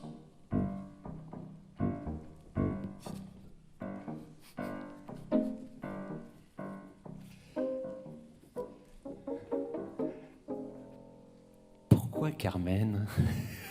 Pourquoi pas en même temps? Carmen, Condor, Condor, Carmen, Condor. Bah ouais, pourquoi pas. Condor. C'est un texte de Frédéric Vossier. Frédéric Vossier, c'est un auteur que je suis depuis très très longtemps, dont j'ai monté un des textes il y a 200 ans. C'est un auteur qui m'intéresse énormément, qui a la particularité, lui, il n'est pas sociologue, mais il est docteur en philosophie, donc il a un bagage intellectuel solide. Et c'est quelqu'un à qui, par exemple, j'ai demandé, pas par exemple, c'est quelqu'un à qui j'ai demandé de faire avec moi l'adaptation du Banquet de Platon que j'avais monté à la Comédie Française il y a une dizaine d'années. Donc voilà, c'est un complice que je suis, là, qui est maintenant conseiller artistique au TNS à Strasbourg. TNS, d'où viennent Eddy, Emma, Camille, enfin c'est un peu un nid, le TNS, on tourne beaucoup autour du TNS. Et son texte est mis en scène par une artiste associée du TNS qui s'appelle Anne Théron, dont j'avais vu un spectacle d'une autre autrice contemporaine qui s'appelle Alexandra Badea, ça s'appelait À la trace, et c'était un spectacle qui m'avait frappé par sa force plastique. C'était une metteur en scène qui a la capacité de faire des images, mais pas pour faire des images, au service de textes et au service de mots et de situations. Et là, la pièce Condor, pourquoi Condor? Condor, c'est, vous le savez, le nom d'une opération dans les années 70, l'opération Condor, qui a été diligentée par différents pays d'Amérique latine. Il y avait Pinochet dans le coin, mais pas que. Le Brésil, différents pays se sont liés, des services secrets pour éliminer, pour aller vite, toutes les forces d'opposition, par les moyens les plus brutaux, et avec la complicité des États-Unis voisins. Et là, l'histoire de cette pièce, enfin la situation de cette pièce, c'est une vieille femme, qui est une actrice extraordinaire qui s'appelle Mireille Herbstmeyer, qui arrive pour revoir son frère, qu'elle n'a pas vu depuis, on se rend compte qu'ils ne se sont pas vus depuis des dizaines d'années. Et on va se rendre compte au fil de la pièce, que pendant ces années-là, les années les plus terribles de l'opération Condor, ils étaient dans deux camps opposés et qu'il s'est passé des choses terribles entre eux. Et du coup, cette rencontre d'un frère et d'une sœur nés de mêmes parents, mais qui ne peuvent plus s'aimer, arrive à des situations où les mots n'arrivent plus à se formuler. Donc c'est des corps qui se frottent, qui essaient de se rapprocher, de se retrouver. C'est un très beau texte et c'est deux très grands acteurs. Donc vraiment, là encore, je vous recommande de voir ce texte. Parce qu'au fond, là je parle de choses plutôt terribles, mais ce qui est très beau, c'est la vitalité et la ténacité de cette femme qui veut voir son frère pour aller jusqu'au bout d'une histoire qui n'a pas pu se vivre d'une manière heureuse.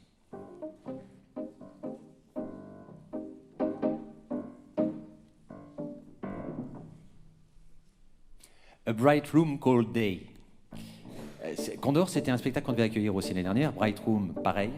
C'est un texte de Tony Kushner, qui est un auteur américain, qui a eu beaucoup de succès avec une pièce qu'il a écrite qui s'appelait Angels in America, qui a eu le prix Pulitzer, ce qui n'est pas rien, pour en plus une œuvre dramatique. C'était une pièce qui parlait justement des années SIDA à New York,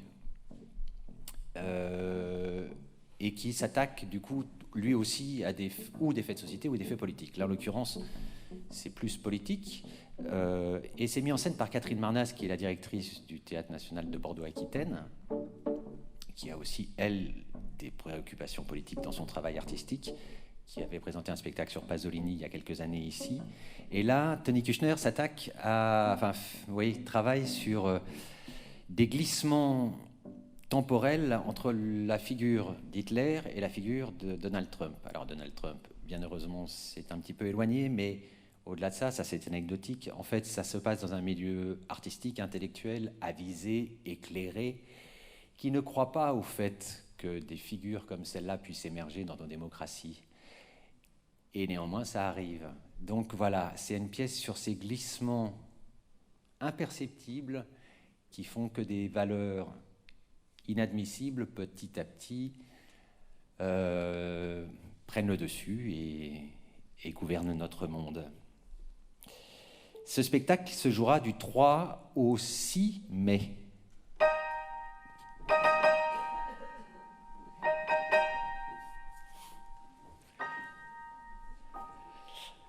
Le spectacle suivant, c'est le deuxième spectacle jeune public, qui s'appelle Normalito.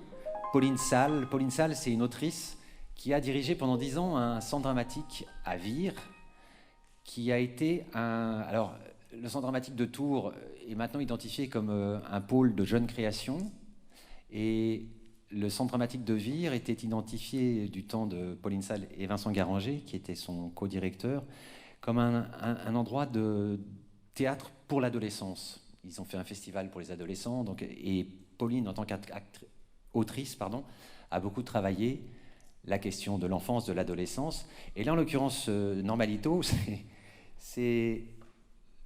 fait, c'est une commande. C'est quelqu'un qui lui a dit « J'aimerais que tu écrives une pièce sur les super-héros ». Et elle s'est dit « Mais les super-héros, moi j'ai envie d'écrire une pièce sur les super-normaux ». Donc son personnage principal, c'est un petit garçon de 10 ans, blanc, avec un QI dans la moyenne, issu de la classe moyenne, et qui souffre beaucoup d'être moyen, de ne pas avoir de singularité, de ne pas être remarqué, de ne pas être exceptionnel. Je parlais d'exceptionnel tout à l'heure. Et du coup, il va rencontrer une petite fille de son âge, qui est une enfant zèbre, donc très particulière du fait de cette maladie, et ils vont fuguer ensemble. Ils vont croiser une dame pipi qui paraît normale, elle aussi, mais qui évidemment cache un secret qui va se révéler au fil de la pièce. Ça se jouera du 17 au 21 mai.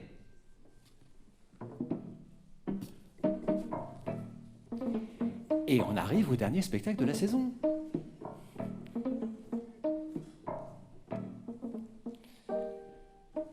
Le ciel, la nuit et la fête. Alors, ça, c'est un spectacle qui n'est pas encore créé. Je dis ça parce que j'ai eu quelques retours de spectateurs qui m'ont dit « Ouais, c'est super, vous défendez la création, il y a plein de spectacles qui sont créés dans votre programmation, mais quand même, vous prenez des risques, puis il y en a qui sont vraiment ratés. » Eh ouais, c'est un peu le principe. C'est notre mission de prendre des risques. Et inévitablement, alors ça c'est ce que je revendique, à chaque fois je vous resserre ça, je pense que le théâtre est fait pour être polémique et que des gens n'aiment pas un spectacle, ça ne me dérange pas dans la mesure où ils peuvent en discuter ou avec les artistes ou avec les autres spectateurs. C'est bien aussi de frotter des idées et de pouvoir s'opposer.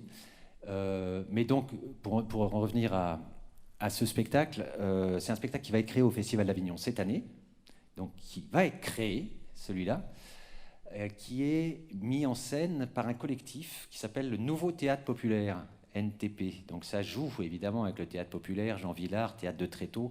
C'est une bande, là encore, une bande de 18 jeunes comédiens, metteurs en scène, qui aussi sont sortis du Conservatoire de Paris il y a une dizaine ou une quinzaine d'années, et dont l'un d'entre eux avait une grand-mère qui habitait à Fontaine-Guérin, dans le Maine-et-Loire, qui avait une maison, et ce gars-là a dit à ses copains, venez cet été, on va monter des spectacles, il y a de la place chez ma grand-mère, je peux vous loger, et puis on va faire des spectacles sur la place. Et puis ils l'ont fait une fois, et puis une deuxième fois, et c'est devenu un festival qui a lieu tous les ans, qui a beaucoup de succès, où ils montent des spectacles classiques, des textes contemporains, mais effectivement dans une esthétique de tréteau. On voit le tréteau derrière, c'est vraiment du théâtre forain, je ne sais pas très bien ce que ça veut dire, mais très brut, qui fonctionne sur l'énergie des acteurs et sur les textes. Et ils avaient présenté à Tours, ils avaient été invités par la ville de Tours au moment de l'année Balzac pour présenter, je crois, un spectacle sur les illusions perdues. Je dis une bêtise, s'il y a des... Hein, c'est ça ? Ouais, c'est ça. Et là, donc, ils montent 3 textes majeurs de Molière, Tartuffe, Don Juan et Psyché, qui est une comédie-ballet. Et donc, ces 3 spectacles vont faire un spectacle qui sera entrecoupé de ce qu'ils appellent Grand Siècle, qui est un espèce de hors-champ radiophonique qui, entre chacune de ces pièces, va décaler de manière ludique de ce qui se sera dit dans chacune des pièces. Alors, c'est un spectacle qu'on pourra voir spectacle par spectacle. Je crois que ça sera mercredi, jeudi, vendredi, je ne sais pas dans quel ordre, mais Tartuffe, Don Juan, Psyché. Et puis le samedi, on peut faire une intégrale de 6h ou 7h. Et ça se jouera en plein air, puisque ça sera tout à fait fin juin, très probablement sur le parvis du château de Tours. Et donc, c'est un co-accueil, et on est très heureux de ça, c'est un co-accueil avec la ville de Tours. Voilà. Et ça sera donc du 29 juin au 2 juillet. Peut-être les prémices d'un autre été du Théo l'année prochaine, mais ça on verra, si on a encore la force et si on est encore debout. Voilà la programmation. Merci.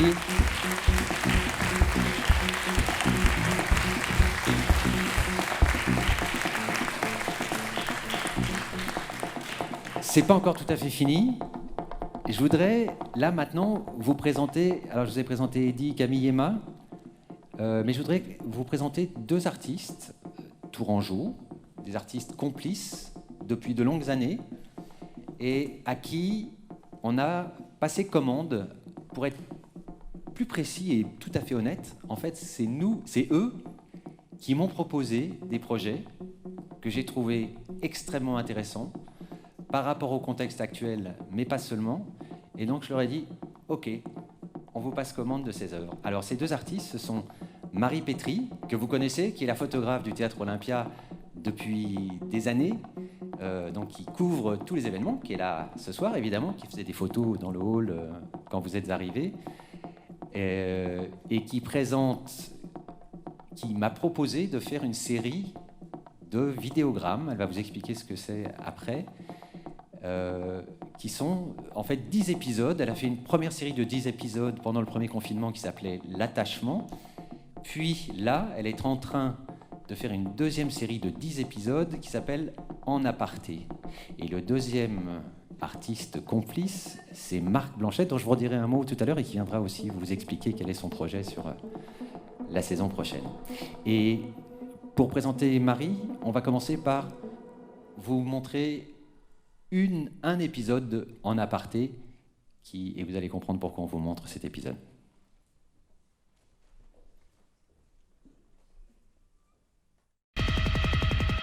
Qu'est-ce qui se passe dans un théâtre quand il n'y a pas de spectacle? De l'extérieur, ça peut sembler vide et endormi, mais en parcourant les couloirs, les loges, le plateau, on s'aperçoit que ça fourmille. Je suis photographe de spectacle, je les vois travailler.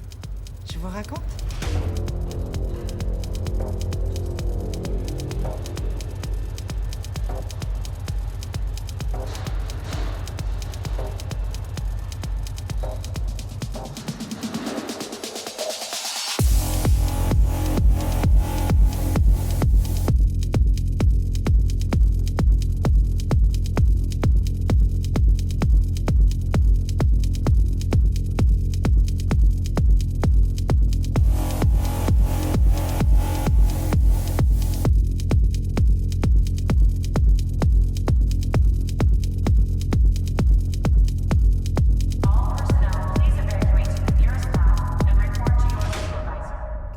En fait, mon père m'a traîné sur des festivals et dans des salles de spectacle. J'ai commencé la musique quand j'étais tout petit. J'avais commencé la batterie quand j'avais 5 ans. J'ai fait un DMA, un diplôme des métiers d'art, option régie du spectacle au lycée Guisto à Nantes. C'est là où ça va être rigolo. C'est que j'ai fait exactement la même licence que Tom. Plutôt lumière. Après, je fais aussi de la vidéo parce que je considère que la vidéo, c'est de la lumière. Faire du bruit, faire des choses, de faire des trucs qui font du son en fin de compte. 8 mois au Puy du Fou et 4 mois en école. Et ouais, c'est ça, moi je commence tout juste ma première année de JTRC, donc potentiellement l'année prochaine... Là je finis au mois de juin. J'ai 23 ans, 22.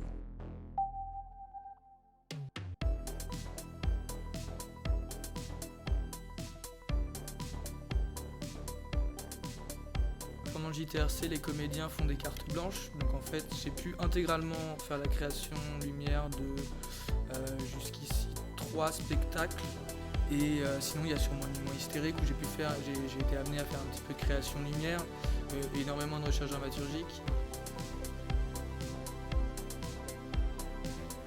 J'ai pas mal de projets personnels, entre autres depuis l'année dernière j'ai commencé à créer un festival de musique. Alors dans cet asso maintenant on est 16 dans le CA. L'année dernière, comme c'était la première année, en fait, j'ai un peu enclenché l'histoire tout seul. Je suis créateur de contenu sur une plateforme qui s'appelle Twitch. Je partage la création musicale, mais c'est un côté vachement plus impudique parce que c'est une part de soi qu'on partage à d'autres personnes qu'on ne connaît ni d'Ève ni d'Adam.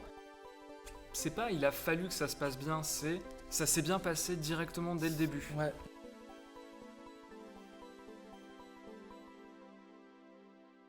Je vous laisse, j'y retourne.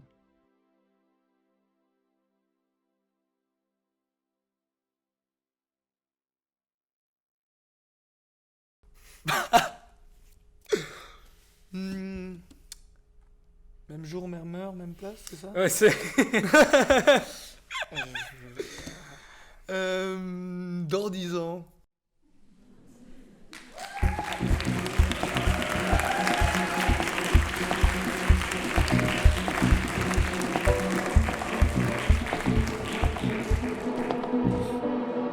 Marie, tu veux venir nous dire un petit mot? Marie, normalement, elle est dans l'ombre, donc elle prend les photos depuis l'ombre, depuis les coulisses. Mais Étienne va te donner un micro.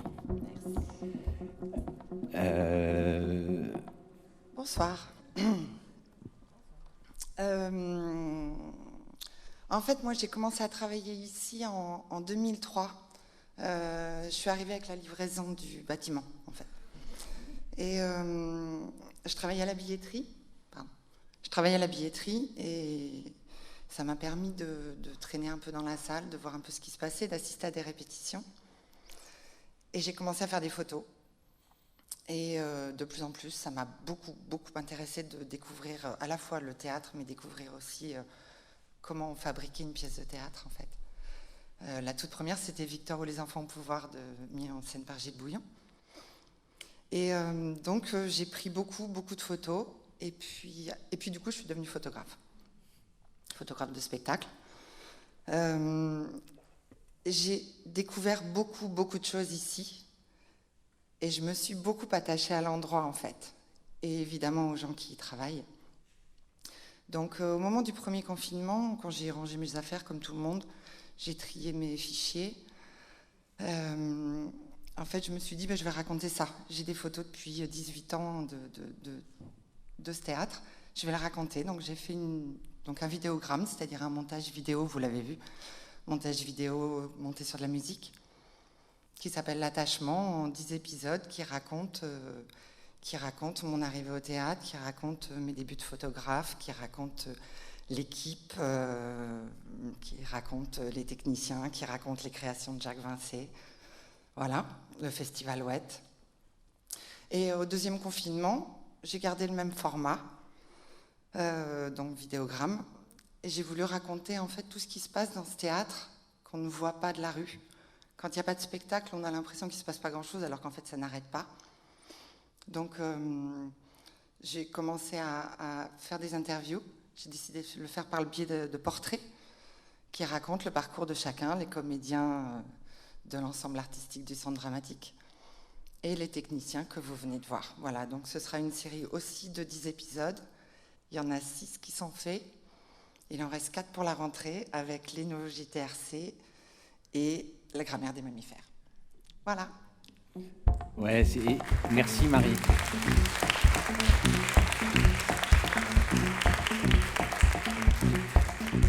Et c'est vrai que c'était l'occasion de voir Maël et Tom, qui sont donc là derrière les caméras, parce que c'est eux qui s'occupent du Twitch. On les voit pas sur le plateau, mais ils sont avec nous et voilà, ils font partie de l'ensemble. Et c'est super que Marie ouvre une fenêtre sur tout le monde qui compose cette équipe. Marc Blanchet, tu viens nous rejoindre. Marc Blanchet aussi, que je connais depuis que je suis arrivé ici, qui est auteur, poète, et avec qui on a une complicité, non pas secrète, parce que ça n'a rien de secret, mais ça n'est pas su.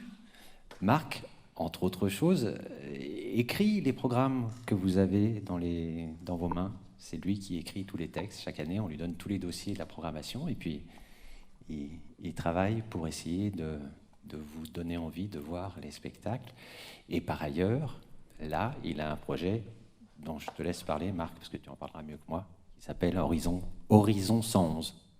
Oui, ce que j'ai proposé à Jacques, c'est une suite poétique, puisque c'est une des choses que j'écris, la poésie, de la faire sur l'année, qu'elle accompagne comme ça dans sa progression, la saison. Mais l'idée, c'est de partir d'un mot, et puis d'en ajouter un second, enfin un deuxième, un troisième, ainsi de suite.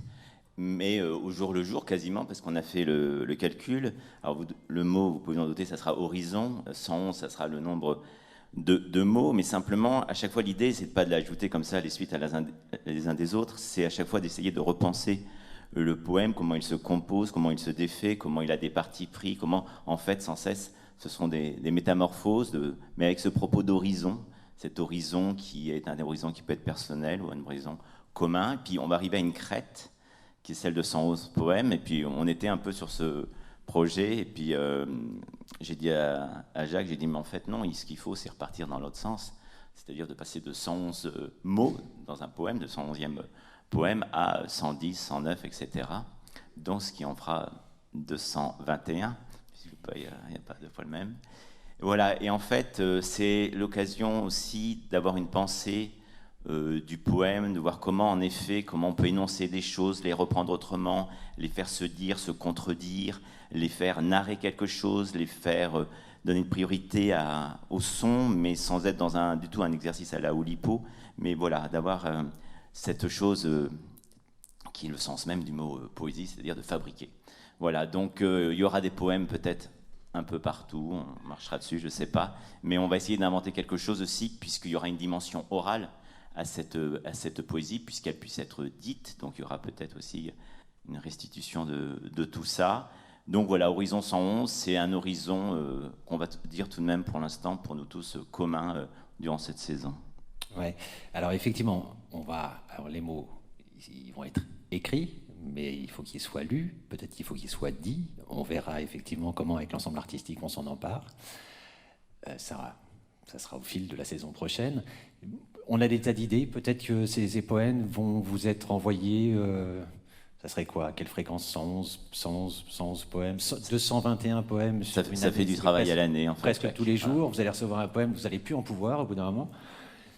Peut-être même le dimanche. On va les diffuser dans le hall sur des panneaux qui défilent. Enfin bon, je dis ça en blaguant, mais c'est pas tant une blague que ça. Je pense que là, encore une fois, vu ce qu'on vient de traverser, le fait d'avoir de la poésie dans un lieu comme celui-là, de revendiquer l'importance des mots portés par un poète, moi ça me semblait très important. Donc je suis très heureux de ce projet que m'a proposé Marc et que j'ai accepté avec plaisir. Et la proposition de Marie, j'en profite aussi pour vous dire que les différents épisodes sont accessibles sur le site. Je ne me trompe pas, hein? Oui, Marie-Hélène? Oui, oui. Donc vous pouvez, CDNT, et vous allez trouver, voilà. Et, merci Marc.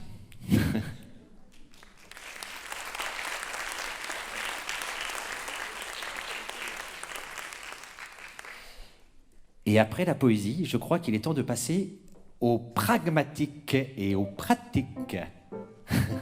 Des informations importantes, comme chaque année, quand c'est possible, sur les abonnements qui sont parfois bouleversés, la billetterie, etc., etc. Et Didier Girard, qui remplace actuellement François Chaudier, va venir vous dire quelques mots de comment ça va se passer d'un point de vue pratique.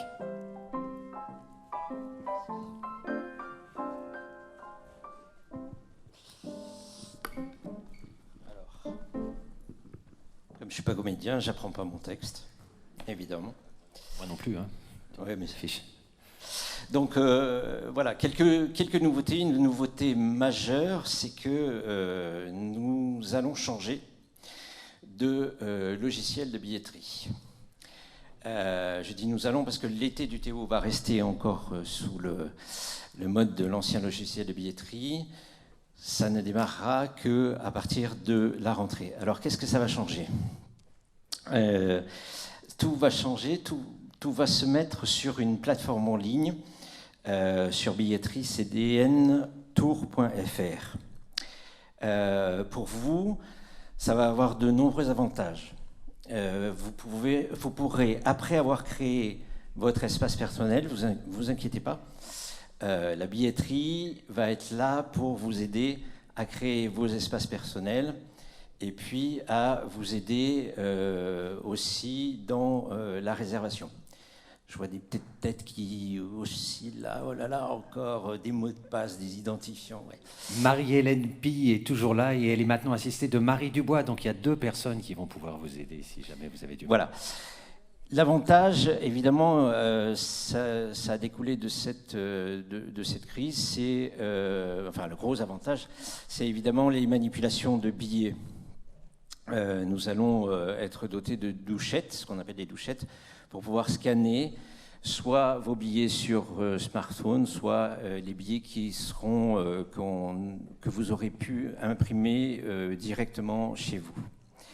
L'autre avantage, c'est de gérer directement vos réservations, d'avoir une traçabilité aussi de tout ce que vous aurez réservé, pris en ligne ou à la billetterie. Deuxième chose aussi, deuxième temporalité qui va changer, c'est les ouvertures de billetterie. Pas les ouvertures dans la journée, mais l'ouverture pour les spectacles. Nous allons ouvrir les billetteries par trimestre. Voilà, aussi par rapport à ce qui s'est passé depuis 2 saisons, pour éviter évidemment les remboursements suivant ce qui se passera.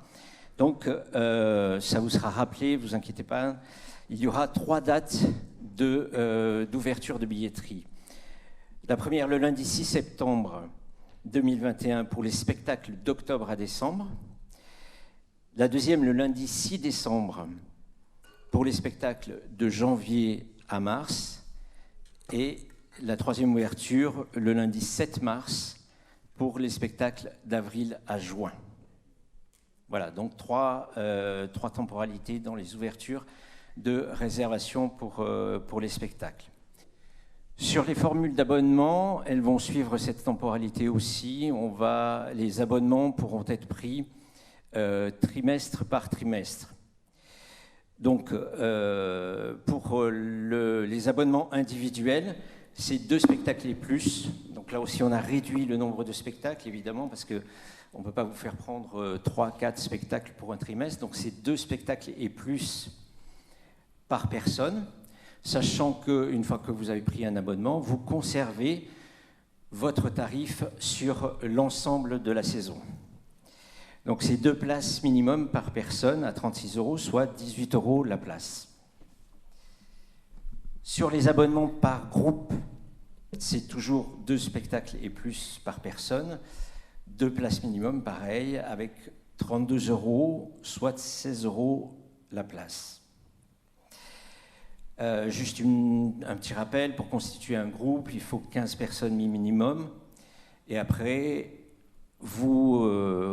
à la billetterie, toujours pareil, on vous accompagnera pour recueillir les formulaires. Les formulaires pourront être, les formulaires pour les groupes pourront être recueillis par la billetterie. Une date importante, c'est les formulaires doivent être déposés avant le 30 août à la billetterie ou dans la boîte aux lettres de la billetterie. Voilà, sur les tarifs. On a souhaité faire un gros effort, notamment en faire les publics, les étudiants, qui ont été énormément impactés par la crise sanitaire.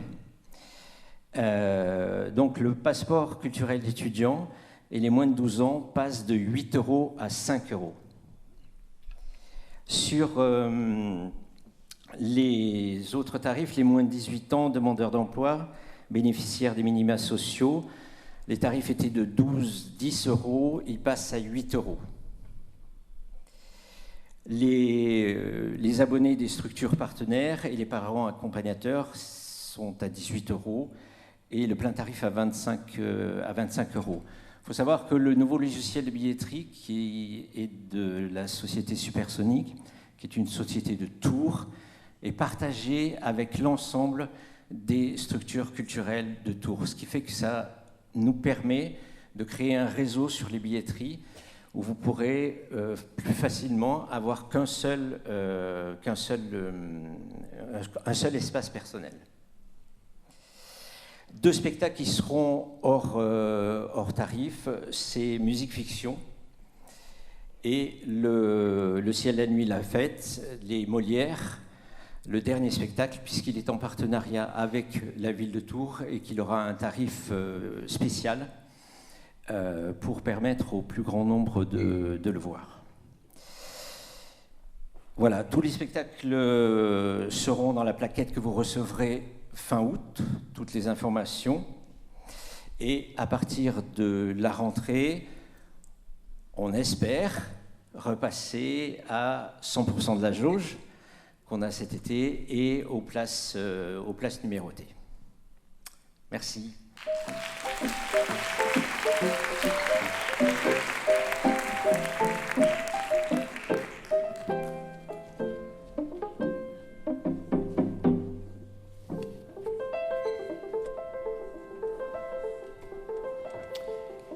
Eh bien voilà.